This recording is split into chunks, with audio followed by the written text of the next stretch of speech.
მოგესალმებით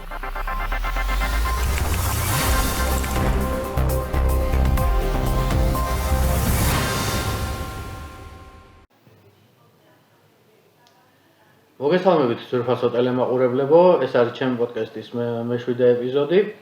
დღეს სტუმრად ყავს პოლიტოლოგი, ექსპერტი პოლიტიკურ საკითხებში ბატონი გია კუჭავა. მოგესალმებით ბატონო გია, სასიამოვნოა დღეს თქვენი ნახვა ჩემთან ერთად. მოგესალმებით ბატონო კოტე, მოგესალმებით თქვენ ტელემაყურებლებს. დღეს ვისაუბრებთ ასე ვთქვათ იმ თემაზე, რომელზეც თქვენ ისაუბრეთ ბოლოს 2012 წელს. პალიტრასთან. ეს მე წავიკითხე და გადავწყვიტე, რომ ამ თემაზე კიდევ ერთხელ გესაუბრათ უკვე ჩემთან ერთად. გაგვერკვია ყველანაირი საკითხები და ვესაუბრა იმ გაუხმაურებელ დეტალებზე, რაც ასე ვთქვათ, თქვენ იცით, მაგრამ არ ამბობთ დღემდე. ეს თემა ეხება ბატონ ნუგზარ საჯაიას, რომელიც 2002 წელს 2000-იან წლებში 95 წლიდან თუ არ ვცდები 95 წლიდან 2002 წლის თებერვალ-მარტის მიმდევრამდე იყო უშვილების საბჭოს მდივანი. დიახ და მან ორშაბათი დღე იყო. ორშაბათი. დიახ, საბედის ორშაბათი დღე, როდესაც ის საკუთარ სამუშაო ოთახში, კაბინეტში იპოვეს გარდაცვლილი და ყველას გავსალდა ჭორები, რომ მან მოიკლა თავი, მაგრამ მას აღმოაჩნდა, ასე ვთქვათ, ერთი არა, არამედ ორი ტყუის კვალი თავის არეში. დანარჩენი თუ შეიძლება რომ დანარჩენი დეტალები უკვე თქვენთან ერთად გამოვიხსნათ. დავიწყებ იმით, რომ 2000 უკაცრავად ცოტა ხმა მოგლა ისაუბრეთ, იმიტომ რომ მიკროფონი ცოტა მოშორდება. 2012 წელს ახლა რაც იყო საქმე, მე უკვე ჩემს ინტერვიუში კვირის პალიტრასთან ყველაფერი ვთქვი, ახლა არც დამიმალავს, არც ყველაფერი ვთქვი, მე ვთქვი მოვლენების ჩემი ვერსია, ჩემი მოსაზრება, ახლა თქვა, მე ახლა იმას და ვთვლი, რომ რაც თუ გავყვებით ლოგიკას, მე ჩავთვლი, რომ უნდა გავყოლოდით ლოგიკას და თუ გავყვებით ლოგიკურ მსჯელობას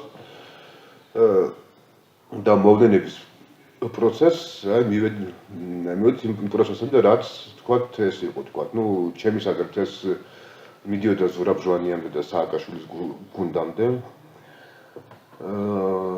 მაგრამ ის უნდა აღნიშნოთ ბატონო გია, რომ არც შევარდნაძეს არ აწყობდა, ასე ვთქვათ, ნუგზარ საჯაიას ის პრესკონფერენცია, რასაც ნუგზარ საჯაია გარდაცვალებამდე აანონსებდა, ხო? არა, ბატონ ნუგზარ საჯაიას არ დაუანონსებია, თქვათ ეს პროცესი, იმათ ჩემთან საუბარში ვზოთ მე ბოლოს ვლაპარაკეს ხო პარასკევის საღამო და ბატონ ნუგზარის ეთქოდა, მე დამჭირდება 15 წუთიანი პრესკონფერენცია, ეს მე ჩემს ინტერვიუში წავუშვი, მაგრამ ბატონ ნუგზარის არ ქონდა დაანონსება. ანუ მე ვიგულისხმევ, რომ თქვენ საუბრის დროს დათქვა ეს. მაგრამ ეს არ იყო საჯაროდ დაანონსებული, ან რაიმე საჯაროდ თქვა, რომ კი ბატონ ნუგზარის სიტყვები იყო, მე მინდა 15 წუთიანი პრესკონფერენცია და ჟვანია სააკაშვილის გუნდი არათუ პოლიტიკიდან საქართველოსთან წავდნენ საერთოდ. ეს იყო, თქვათ, მისი ერთ-ერთი სიტყვები. დიახ. ბატონ ნუგზარის რა მასალები ქონდა, რა მასალები არ ქონდა, თქვათ, ერთხმას აპირებდა, მე ეს არ ვიცი და არც ვთქვი ეს იყო. ასე ვთქვათ, საფლავში წაიღო. ასე ვთქვათ, წაიღო საფლავში, ხო ეს საიდან გოდია. ეს იყო და ეს და ახლა თქვა, ამის გარდა მე ხა თქვა რატომ, იმიტომ რომ მოდი დავიწყოთ ცოტა შორიდან კი, აი შორიდან დავიწყოთ ცოტა და ქრონოლოგიურად მივყვეთ. როდესაც დაიწყო საუბარი, ეს პირველად მოდი ვთქვათ, რომ უკვე დაახლოებით 98 წლიდან ჯერ კიდევ ფართო საზოგადოებას ვერ ამჩნდა, 99 წელს უკვე ეს უფრო იგრძნობოდა, როდესაც დაიწყო ბრძოლა, ასე ვთქვათ, საქართველოში პოსტშევარდნისეულ ეპოქაში, თუ ვინ იქნებოდა შევარდნის შემდეგ ქვეყანაში პირველი პირი.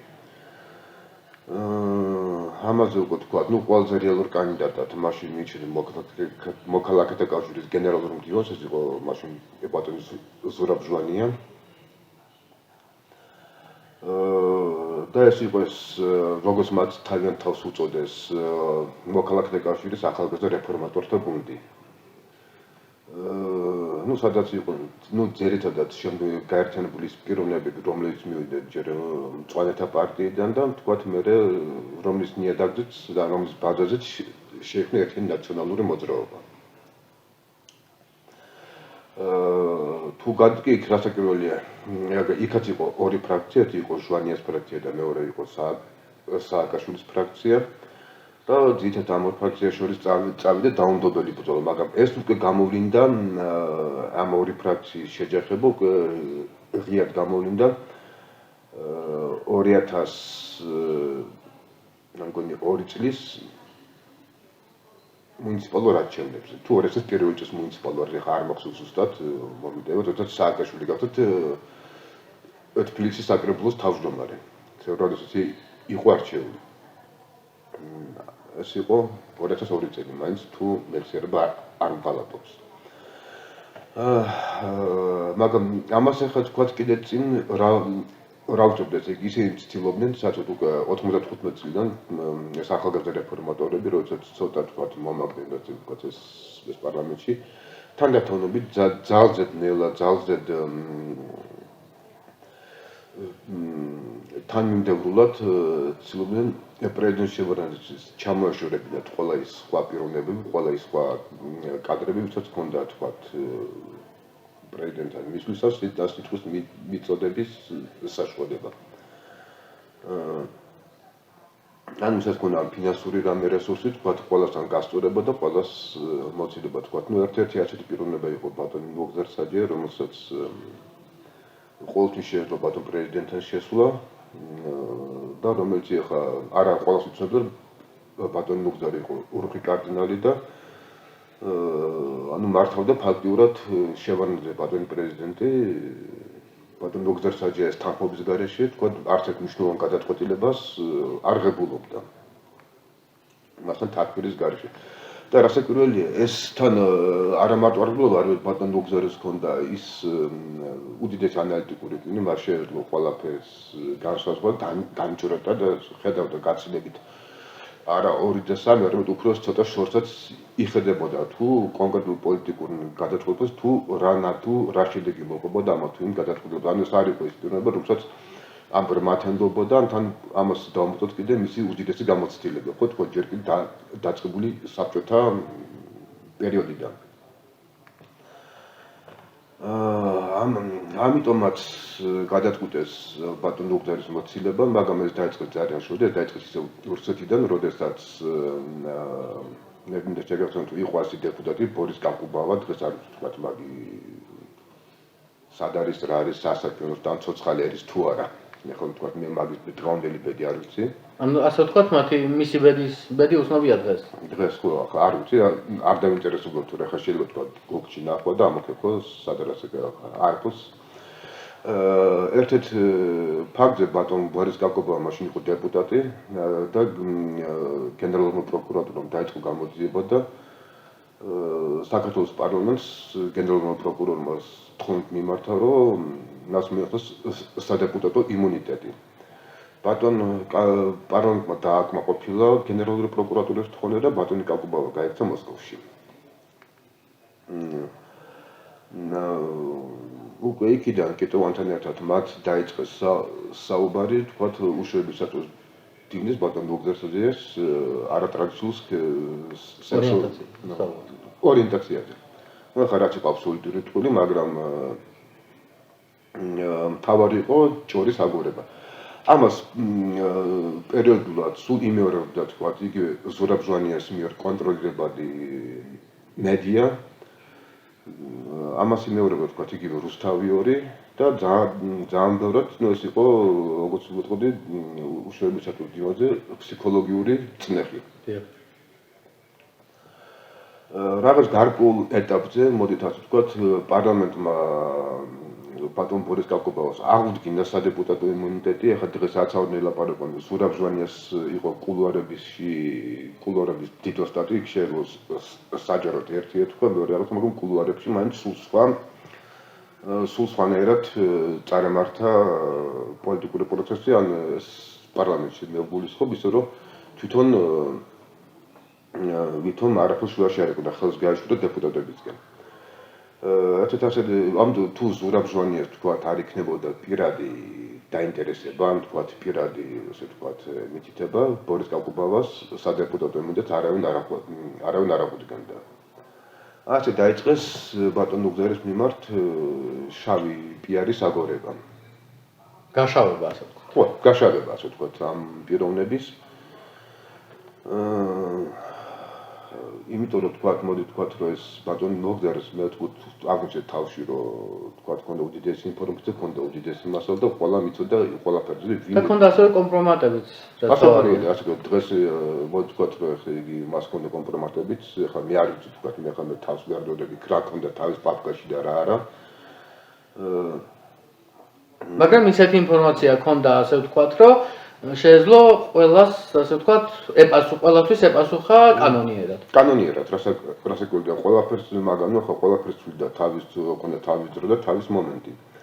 იმიტომ რომ 2005 წელს უკვე პრეზიდენტ შევარდნას უკვე უთავდებოდა მეორე საპრეზიდენტო ვადა და ბატონი პრეზიდენტი არც ფიქრობდა, ვთქვათ, რომ ვთქვათ, კონსტიტუცია შეეცვალათ, გადაეწერათ, რომ გაეხანგრძლივდნენ თავის პრეზიდენტობა, მაგრამ ხო, რასაკვირველია, მასაც გააჩნდა, ვთქვათ, შესაძლოა თავის კანდიდატურა, ვინ უნდა ყოფილიყო მის ნაცვლად და ვინ არა და დღეს მიდის ესეთ გახმარდოთ სააკაშვილი, ვითომ შევარდნაძე ამზადებს სააკაშვილს ეს არის აბსოლუტურად სიცრემ ხანდახან იგონებენ იმ მომენტსაც, როდესაც იყო ვაკეში მაჟორიტარული არჩევნები და შევარდნაძე რო ხდებოდა ამ მომენტში გამოიყენა სააკაშვილი, ხუმრობით რო თქვა ეს იქნება თქვენი მომავალი პრეზიდენტი, მაგრამ შევარდნაძემ გაიხუმრა, ვინც იცის შევარდნაძის ხუმრობები. მაგრამ ხო თქვათ, ეს იმას არ ნიშნავდა, რომ ის მართლა ამზადებდა ბატონ სააკაშვილს საპრეზიდენტოდ. შეიძლება ვთქვათ, რომ ბრჭყალებში იწინასწარმეტყველა შევარდნაძემ, რომ პრეზიდენტი გახდებოდა ახალი სააკაშვილი. მაგრამ ხა რეალურად ხა მე ხა დღეს ამ ეტაპზე მე არ უნდა ვთქვა, მაგრამ იმიტომ იყო რამდენი ვთქვათ 2-3 პიროვნება, ვისაც ვიზეც იყო ერთ-ერთი საუბარი, დღეს არც ერთი არა ცვაცხალი და ამიტომ არ ვიტყვი უკვე ეს. კი ბატონო, და აქვე მინდა აღვნიშნო, აი ეს იმ თემას შევეხო. თქვენ კვირის პალიტრასთან გაქვთ ასეთი რამე ნათქვამი, რომ ალექსანდროვის ბაღში, ალექსანდრეს ბაღთან მე მესროლეს. კი, იყო ასეთი შემთხვევა, როდესაც ასეთ პიროვნებასთან მე მქონდა საუბარი, ეს იყო დაახლოებით 10 დღე იყო გასული, 2 კვირა იყო გასული ორშაბათის ტრაგედიიდან. დიახ.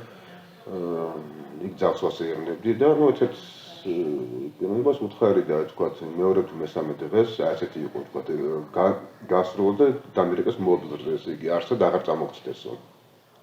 ეს იყო ასე ვთქვათ დაგაშინეს. რაც თქვა დამაშინეს. თან და რომ მეორე თვე აღარ აქცდებაო. და თქვენ პირადად და ეს კითხვა მინდა დაგისვათ, თქვენ პირადად იცით ვის შეეძლო ეს სროლა? ან ვინ იყო დამკვეთი, აი თქვენზე თავდასხმის მცდელობის?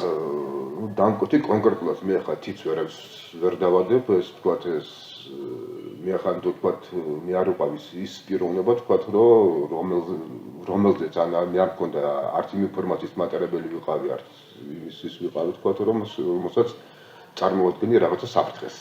მაგრამ ეს ადამიანი ალბათ დაახლოებული პირი იყო იმ დროინდელ მთავრობასთან, ჟვანიას, სააკაშვილი ჟვანიას მთავრობასთან. გუნდთან, ხო? გუნდთან, ასე ვთქვათ. ხო. ეს იყო იმათთან დაახლოებული და ახლა უმეტი, ახლა თქვათ კონკრეტულად ახლა ვინ გასცა, ვინ უთხრა და როგორ მე ახლა არ ვიცი და როგორც ვთქვათ ახლა ქურდმა ერთი ცოდვა ჩაიდინავდა დამბრაბელმა 10-ია და ამიტომ მე არ მინდა ახლა თქვა რომ ვივარავდო და ყავაზე მარჩილობა გამომივოდა. ამაზე უკვე ვთქვათ ვერ ვიტყვი კონკრეტულად. აქვე მინდა აღვნიშნო ის თემას თქვენი სიტყვების ციტირებას გამოვახდენ აქვე რომ ანუ საჯაიას კვლევობის დეტალებზე არ საუბრობს მისი ოჯახი. კი. სხვათა შორის მასშტაბს იყო რომ რო გამოვარტოთ თუ შეიძლება რა შეასრულოს. არ ვიცი, იმიტომ რომ მე თუ ვახცენე ოჯახს მხრიდან იყო დიდი ზეწოლა რომ რატომ მიეცი ინტერვიუ და მე იყო იმ ჟურნალისტზეც ზეწოლა რომ იქ არ გამოაქვეყნათ. ახლა მე არ ვიცი უკვე იქ რატომ და რანაირად ახლა ოჯახთან რა ზეწოლა იყო რა არა უკვე აღარ ვიცი და ამიტომ მე ვერ ვიტყვი არაფერს რომ ოჯახთან რა კონკრეტულად რატომ ეშინოდა თან რატომ არ უნდათ. აი რომ უთხრათ მაყურებელს და მოგვიყვეთ ჩვენს რომ აი თუ რას წარმოადგენდით იმ ნუგზარ საჯაიას სიცოცხლის დროს კანცელარიაში. მე ვიცი რომ კანცელარიაში მუშაობდი. კი, მე მუშაობდი პრეზიდენტის ადმინისტრაციაში, სახელმწიფო კანცელარიაში, ეს იყო მე მუშაობდი ერთ განყოფილებას, რომელსაც ერქვა პოლიტიკურ პარტიებთან და საზოგადოებრივ ორგანიზაციებთან ურთიერთობის განყოფილება. თქვათ ბატონ დოქტორ საჯაიასთან მე მქონდა თქვათ ამის გარდა ცოტა სხვა პირადი ურთიერთობაც ჩემი ოჯახის მდგომარეობიდან გამომდინარე პირადად ვიცნობდი ისედაც ჯერ კიდევ ბავშვობიდან ასე ვთქვათ და სანამ ბატონ დოქტორ საჯაიასთან დავიწყებდი თქვათ მქონდა საქმიანი ურთიერთობაც როგორც უშიშრების საფოს დილანთან ეს პერიოდი იყო, როდესაც თქვათ ბატონ დოქტორი ხშირად მარტივად დავალებას, თუმცა მიუხედავად ჩვენი განყოფილება არ იყო უშიშრების საფოს, მაგრამ ბატონ დოქტორი მე მამზადება თქვათ რომ გადასულიყო უშიშრების საფოს ერთ-ერთ სტრუქტურის ხელმძღვანელად, ერთ-ერთ განყოფილების ხელმძღვანელად და ის ბოლო დღეს როცა ვიყავე პარასკევს, როდესაც მე იგი ვნახე უკანასკნელად მისი სიტყვები იყო რომ თქვათ აი ამ კონკრეტულად რაღაცა განყოფილებას მაძლევდა უშიშრების საფოსში და საბოლოო პასუხიო უნდა გამწევა შეებოცა თათფირის მერეო. ასე ვთქვათ, ნუგზარ საჯაიას კვლევებაც ორშაბათს მოხდა. იმიტომ რომ ბატონ ნუგზარის დროსაც თქვათ მე ბატონ ნუგზარის წავყვანი ვარ ისეთ შეხვედრებზე თქვათ ან პრეზიდენტთან ისეთ რამდენიმე თათფირზე ისეთ თათფირზე იყო სადაც ჩემი რანგის საქმის მოხდილი არ მოყოფილიყო იქან როგორც ანალიტიკოსი თქვათ ერთ ორი შეხვედრაზე ვიყავი დასული სადაც არც მოყოფილიყავი მაგრამ როგორც ახლო პირია როგორც რომელსაც პირობა რომელსაც ენდობა და სანდო პირი ასე ვთქვათ და როგორც სანდო პირი თქვათ როგორც ვაუჩილო გამზადებოდი გადასულიყო უშიშრების საფოსში ხშირად წავსულიყო ეს შეხვედრაზე გავუყოლი ვარ სადაც 3-5 კაცი თუ ესწრებოდა უმაღლესი რანგის პოლიტიკოსებს. ან სხვა სამსახურის წარმომადგენლები, სადაც ჩემი რანგის სახელმწიფო მოხელე არ მოყოფილიყო იქ.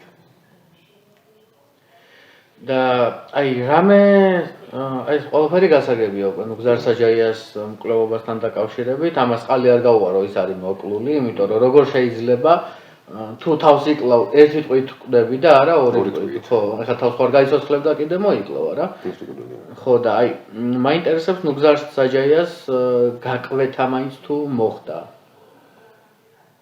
მე ხა როგორც თქვენ იცით რა ინფორმაციას გაქვთ ასე ვთქვათ. მე ვიცი რომ ჯერ კიდევ რომ მიიყვანეს საავადმყოფოში, ჯერ კიდე ანუ გული გაჩერებული არ ქონდა ეს მოგონი ყველას ახლოს ალბათ ეს კადრები. თქვათ დეტალებში უკვე გაკვეთა მოხდა არ მოხდა თუ და ეს უკვე მე არ ვარ საქმის კურსში. თქვათ უკვე ეს ასე შემთხვევაში უკვე გადაწყვეტილებას იღებდა ან ოჯახი ან პრეზიდენტი ბატონო პრეზიდენტმა შეიძლება გაუწია ოჯახს ანგარიში და ამიტომ უკვე იქ ახლა ასე ვთქვათ ზედმეტად აი ყველაფერს უხეშად რო იტყვენ ახლა არ მიყვარს განკომარის ცხვრის ჩაყოფას თავი ავარით. და ბოლოში აი ყველაზე საინტერესო და უცნაურ დეტალებს თუ გაიხსენებდით მაგალითად აი თქვენი კანცელარიაში მუშაობის პერიოდში და ნუგზარ საჯაიასთან თანამშრომლობის პერიოდში. ну თქვათ ეს ყველაზე ისეთ მომენტს რომელიც იმ პერიოდში არ თქვით ასე ვთქვათ. რო აი სიტყვაზე ეს მოხდა და ეს გავაკეთე. არა თქვათ ახლა ასეთი უცნაური ესეთი მე არ მქონია თქვათ თავგადასავალი თუ ესეთი რაღაცა მქონდა ახლა თქვათ ურთიერთობაც იყო სულთა საქმიანი ურთიერთობა არავით არ ვთქვათ იქ არ იყო თქვათ ან ზედმეტად ხა ის ხა არზოს არ ყოველთვის თავს არიდებდა რომ ებზობინებინა თქვათ რომ ეს თქვათ ადრე ვიცნობდიან ან მithumetes საჯაროდ არაძოს არ უცნობინებია რომ ვინმესთან რომ თქვათ რომ ბავშვებიდან ვიცნობდა ან რაღაცა ეს იყო პირიქით შეეძლო საჯაროდ ძალიან ცივა და ძალიან ისე მოსალმებოდა ან რაღაცა რომ თქვათ ვიღაცას თვის არ ებზობინებდა თქვათ რომ გიცნობს ბავშვები. ხო. მეორე შემთხვევაში კიდე ძალიან ახლოს პირადად და ძალიან თბილად და ძალიან ადამიანურად ხო? პირადად და ხო როცა თქვათ ვიჯექთან პირისპირ ან კაბინეტში რაღაცა შეეძლო, ხა კაცრაცაც შეეძლო საუბარი, შეეძლო თბილადაც შეეძლო შეეძლო შენიშვნის მოცემაც. რომ მე არ თქვა იძმითი დაიწყო ურთიერთობა რომ მე რო შევედი მაგასთან სულ სხვა საქმე დაკავშირებით რომ შევედი და ეს იყო 98 წელი ახალი გადასვლილი ვიყავი კანცელერიაში ოქტომბერში მოხდა ასეთი მოვლენა როდესაც ჯავახეთში საქართველოს ჯარი მაშინ ბატონი დავით თავზაძე იყო თავდაცვის მინისტრი როდესაც სამეხოს სეპარატისტებმა ასე ვთქვათ ჯავახეთში ურთული სპეცსამსახურების მეშვეობით იქ მოუწყვეთ ჯარს პროვოკაცია რომ ვთქვათ ეს იყო ბატონ დავით თავზაძეს ძალიან დიდი და ქართული ჯარის და მაშინდელი მხედარს საკლების მიცივენ იქ ყველაფერი განაყოფილი დიდი დამსახურება რომ სიცხლე არ დაიყვარა ვთქვათ და არ მოხდა ახალი დაძაბულობის კერა ჯავახეთში ამ მომენტიდან ორთვის მე აბსოლუტურად არც მეხებოდა არც ამბობთ მე ჩემი ინიციატივით რაღაც მასალები მოვიდა რაღაც ინფორმაცია მოვიძინდა და ვთხოვე ბატონო საჯარისთან რომ მიმეღო რომ შესულიყავი მაგასთან კაბინეტში ვერ შევიდი და დავუდე ეს მასალები უთხარი ბატონო მოგდა რა ეს არის მეს არ მეხებოდა სამსახურებით რაღაცა მაგრამ თქვენ მოთხოვეთ ჩავთვალე როგორც უშუალოდ საფუძველი შეიძლება თქვენთანაც მუშაობდნენ მაგრამ დავუდე ჩემი გეგმა როგორ შეიძლება ეტაპობრივად ჯავახეთში რაღაცა თქვა სეპარატიზმის აღმოჩენა ყველაფერი დეტალს ახლა საჯაროდ არ ვიტყვი დიახ ბატონ მოგზარი ეს იყო რომ გაეცინა გამომართვა და გამიშვა და ამის მერე თქვა 2 თუ 3 თვეში დამიბარა და მაშინ იყო თქვა რომ ახლა გავეცანიო და მართლაც არ მოველოდიო ეს შენ ბევრ შენ მოსაზრებას აქვს თვალში მე მეთანხმებიო უბრალოდ შენ ვადებში გქცოტა ძალიან შემჭიდროებულია და ასე არ შეიძლება აი ეს იყო და თქვა მე აი ამ მომენტიდან თქვა ხშირად იყო ნუ ხშირად არა მაგრამ თავდაპირველად პირველად იყო რომ თქვა მიბარებდა და რაღაცას ხუდა რაღაცას დაწერას რაღაცას ასე ვთქვათ დახმარების გაწევას ხო ამ დროს ახლა როდესაც იყო უშუალოდ საბჭოს აპარატი და მაგას ყავდა თქვა ძალიან კაი თქვა სპეციალისტები ძალიან კარგი იცით ამ დროს სულ სხვა განყოფილებიდან ასეთი რიგით რეპერეს იბარებდა და თქვა ნუ ნელ-ნელა ამზადებდა თქვა ნუ დაეწერა თქვა რაღაცა მოსაზრება რაღაცა ანალიტიკური წერილი რო თქვა ამა თუ იმ მოვლენთან დაკავშირებით ბატონო აი აკავშირებთ თუ არა სიტყვაზე აი ზურაბ-ჟვანიას მკვლელობას ნუგზარ საჯავიას მკვლელობასთან არა ახლა თქვენ ფიქრობთ რომ ბატონი ნუგზარი და ბატონი ზურაბ-ჟვანია ერთ და იგივე პიროვნების დაკვეთით მოკლეს თუ არა ახლა ეგეც რუსეთის სპეცსამსახურების ასე ვთქვათ მუშაობის ამბავი ახლა როგორ არის სხვა შორის ეს კითხვა რა დავუსვათ ობიექტურად ერთხელ სხვათა შორის ერთ-ერთი გამახსენეთ ერთ-ერთი დეპუტატი იყო მე აპორტინებიდან პროკურორი იყო გვარის ახლა ვსვათ ახლა ინტერესში მქონდა ეს გვარის ნახტები ახლა დეპუტატის გვარს ვერ ვხდენ აპორტინების კავშირიდან იყო ეს დეპუტატი ეს რაღაცა თქვა რომ როგორც გვახსოვთ ზურაბ-ჟვანიას მკვლელობამდე იყო ძალიან დიდი პრივატიზაცია სადაც იყო ძალიან დიდი თანხებზე იყო უკვე გასული საუბარი და ზურაბ-ჟვანიამ რაღაცა თანხა როგორც ვთქვა პოლიციის ჟარგონით მოტეხა და მას სურდა სააკაშვილის მძლავრი ოპოზიციის შექმნა ახლა მოდ ზურაბ-ჟვანიას რაც არ უნდა ვილაპარაკოთ მაგრამ მართლა სააკაშვილის გონებრივა და twinitაც ასთავით მაღლა იდგა თქვა რასაც სააკაშვილი და შეიძლება ვერ გაჭურეთ და ზურაბ-ჟვანია დიდი უფრო შეიძლება აი ესე ვიტყვი რომ სანამ სააკაშვილი იფიქრებდა ზურაბ-ჟვანიას ნაფიქრი ქონდა და უკვე დაწყებული განხორციელება ასე ხო და როგორც ძალიან ერთი თქვა ზაც ბატონ ზურაბ-ჟვანიას სურდა ოპოზიციის შექმნა ოპოზიციაში გადასვლა და სააკაშვილმა რაღაცა რო ისკეს ძნوان რომ მიატოდეს თქვა რაღაცა ინფორმაცია გადაწყვიტა მაგის მოცილება ხა აქაც ისიც არის რომ მაინც საქართველო იყო მაინც პოსტოტალიტარული ქვეყანა კი ხო ვთქვათ მაგრამ მით უმეტეს პიროვნებები, რომელიც მოდი ხელისუფლების ათევში სააკაშვილი იყო 35-36 წლის თუ არ მიშლება, ის ხო ძალიან ახალგაზრდა. და როცა ახალგაზრდა ხალხი ჩალვარა თქვათ, მაინც კი თქვა რაღაცა მანამდე ჰქონდათ ერთი 7-8 წელი ეს სადეპუტატო მინისტრების თანამდებობა გამოვლია რაღაც, მაგრამ აქტის გამოსილება აკეთის, რომ ჩაიგდეს უდიდესი ძალაუფლება რაღაცას მომენტში უკვე აღარ უნდათ ამის ხელიდან გაშვება. და ამ დროს ზურაბ ჟვანიას იყო ეს პიროვნება, რომელსაც კიდევ ერთხელ მიუხედავად იმისა, ჩემი პირადი უარყოფითი დამოკიდებულებისადმი, იმით მე ბატონ ზურაბ ჟვანია გავეცანი 93-92 წლებში. პირადად აღარ მქონდა ახლო ურთიერთობა თუ არც 93 წელს მუშაობდი პარლამენტის საგარეო ურთიერთობათა კომისიაში. და მაშინ კომისიის მაშინ კომიტეტი არ იყო, კომისია თქვა. კომისიის თავმჯდომარე იყო აკადემიკოსი თამაზ გამყრელით, ბატონი ზურაბი იყო კომისიის თავმჯდომარის მოადგილე. მუშაობდი რეგის მოხდეთ. და ეს თქვა იყო უნიჭიერესი პიროვნება იყო.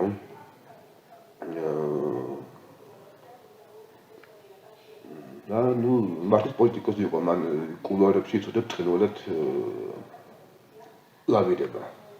მაგრამ რაღაცა მომენტში მაინც შეიძლება რაღაცა ვერ გათხოვა, შეიძლება რაღაცა ინფორმაცია გაშონა. ასე ვთქვათ, ჩიჩება იყო რაღაც. ხო. ბატონო გია, მოდი ახლა საუბრის ბოლოს მინდა რომ გავიხსენოთ მამა თქვენის, ბატონი მიტროფანე ლავი. მიტროფანე ბაბუა. კუჭალა. კუჭალა. აი რას წარმოადგენდა და ვინ იყო საქართველოს. მე ვიცი, მაგრამ ხალხს რო გამომართო. ბაბუა ჩემი 40 წელიწადი 1927 წლიდან პენსიამდე გასულიყო 1960 წლამდე იყო სხვადასხვა პარტიულ და სამეურნეო სამუშაოებზე, იყო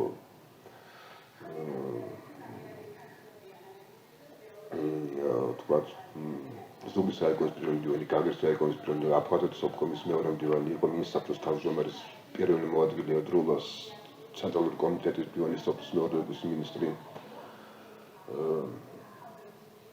უფრო ბაბუას უფრო მეტად იცნობენ როგორც ერთადერთი ქართველს, რომელიც იყო დათანაც მეგრელს, რომელიც ესწრებოდა როგორც სასამართლოს დორი ლავრენტი ბერიას სასამართლო პროცესს. უკვე 80-იან წლებში თქვათ, როდესაც 80-იან წლების მიწრუზის გორბაჩოვის პერესტროიკის პერიოდშიც მაშინ გაახსენათ უკვე ის ბაბუა ხან მოსკოვშიც მიიწვიეს გააცხადეთ დოკუმენტური ფილმის გადაღებებზე ორსერიანი კინოც არის სრულად ჟიზნის მერტ ლავრენტია ბერია რეჟისორი ქალბატონი იყო სობოლევა. სახელი არ მახსოვს. ხიათად იყო ინტერვიუ და თქვენ ბაბუაჩის მემუარებიდან არის ამოღებული ერთი თავი, ცალკე ბროშურით არის გამოცემული სიმართლე. და რეჟისორ სობოლევამ ქალბატონმა სობოლევამ გადაიღო, მიიწვია ბაბუაჩემი. თქვათ, აი სად იყო სასამართლოს პროცესები, სად ტარდებოდა, თქვათ, ანახის კამერა იქ ბაბუამ გაიხსენა, სად იყო ლავრენტი ბერია დახვრეტილი და სხვა შეიძლება ახლა ამასთან დაკავშირებით. სულ იყო ქართულ საზოგადოებაში ასეთი ჭორიც იყო გავრცელებული, რომ თითქოს ბატონმა მიტროფანე ბერიას სასამართლო პროცესზე მიმართა ჭითხვით და ნეგრულად კითხა რაღაცა, რადგან ბერიამ ვერაფერი ვერ გაიგო და ეს იგი შესაბამისად იყო ორეული და ბაბუა სულ იმას იხსენებდა, რომ იყო თვითონ ლავრენტი ბერია. არავითარი ორეული იქ არ ყოფილა და ეს უკვე ყველაფერი იყო ზღაპრები და ასეთი რაღაცა თქვა ჯერ ესეთიო მე არავინ არ მომცემდა იმის უფლებასო და ამას არც პარტიული ეტიკეტიო და არც არანაირი ეტიკეტი არ იყო იმის არ ვიყავ ის ახლოს რომ ჩუმად მეკითხა რაღაცა მეგრულათო და ესეც იყო აბსოლუტური ტყილი და ესეც და ყველგან მე დამწყდა გული როდესაც ბატონი ვახტანგ გურული ისტორიის მეცნიერების დოქტორი პროფესორი ერთ ჩემი მასწავლებელიც იყო უნივერსიტეტში როდესაც ავიდა ბაბუაჩი და მიაყვევი და ბატონმა ერთ-ერთ რუსულ არქივს მიცემულ ინტერვიუში ბატონი ვახტანგ გურულმა ასეთი რაღაცა ბრძანა რომ მე ბატონმა მიტროფანე კუჭალა მითხრაო რომ ლავრენტი ბერი არ იყო იქ სწორმაზე იყო მისი ორეულიო დაახლოებით 6-7 თვით ადრე გარდაცვალებამდე ეს უკვე იყო 99 წელი, 1999 წელი, სადღაც მაისი, მე ბაბუას ვკითხე ასე თქვი. ბაბუა მომწყვეტი შესმეტი ხა აღარავნა დარჩენილი, არც ის წყობა არის, არც ის არის და მართლა ლავრენტი ბერია იყო თუ თუ მისი ორეული და ხო მაინც იაშენი მემუარებით ამონარი ერთი თავის გამოვიდა ეს რაღაცა მითხრა მე დღეს შემიძლია მოვიდოდი პრეს კონფერენციაო უცხოების თანდასწრებით ავიღო ძალიან დიდი ჰონორარიო და ვიტყვი რომ არ იყო ლავრენტი ბერიო ჩემს მეტი დღეს აღარავნა დარჩენილიო ორი დღის სიცოცხლე მაქვს დარჩენილი მაგრამ დილით რო ავდგებიო და წვერს გავიპარსავო ამ ტყუილის მერე საკუთარ თავს როგორ ჩავხოდო თვალებში ყოველ დილითო და მე მგონი ეს სავსებით გასაგები და სავსებით ისერსო იყო ლავრენტი ბერი და მე 1000 ჭორი და თუნდაც სერგო ბერიას გასაგებია ის мама იყო სერგო გეგეჩკორი კოტმერე დედის გვარზე იყო გადასული და აღარ მსუქლებად ყოფილიყო ეტარა მამის გვარი და ეს წავიდა ესეთი მითქმა მოთქვები და ბაბომ ამ სიტყვების მერე ახლა როგორ აი კაცს როგორ უნდა დავჯერო რომ თქვა მე შემიძლია ეს თვილი თქვა მაგრამ საკუთარ თავს როგორ ჩავხდო თვალებში დაახლოებით 6 თვით ადრე გარდაცვალებამდე და მე მგონი ამით მე მინდა ყველანაირი მითქმა მოთქვას რომ დავსვა წარწმუნდი რომ სასამართლო პროცესზე იყო მართოს ლავრენტი ბერია და არა ვიღაცა ორეულიდან სამეული ძალიან დიდი მადლობა ბატონო გია საინტერესო საუბრისთვის ჩვენი საუბარი გასტანა 35 წუთმა 35 წუთია უკვე საუბრობთ ძალიან ბევრი საინტერესო ისტორიაც მოგვიყევით მე პირადად და საზოგადოებასაც ნუგზარ საჯაიას მკვლელობასთან დაკავშირებით ბევრი ისეთი რამეს თქვით რაც საზოგადოებამ ნაკლებად იცის მინდა აღნიშნო და პირველ რიგში მინდა ვთქვა რომ ძალიან საინტერესოა ჩემთვის პირადად თქვენ არის საინტერესო ადამიანთან ყოფნა და საუბარი და მეგობრობა ძალიან დიდი მადლობა ბატონო გია ეს იყო გადაცემა პოდკასტი კონსტანტინესთან ერთად მე-7 ეპიზოდი იყო ეს და შევხვდებით ხვალ უკვე ქუჩის გამოკითხვით თემა იქნება აზარტული თამაშები შაბათს იქნება ასე ვთქვათ ინტერვიუ თამარ ჯაფარიძესთან და კვირას უკვე შემოგთავაზებთ პირდაპირ ეთერს გურჯაანიდან დიდი მადლობა გემშვიდობებით ორ შაბათამდე ნახვამდის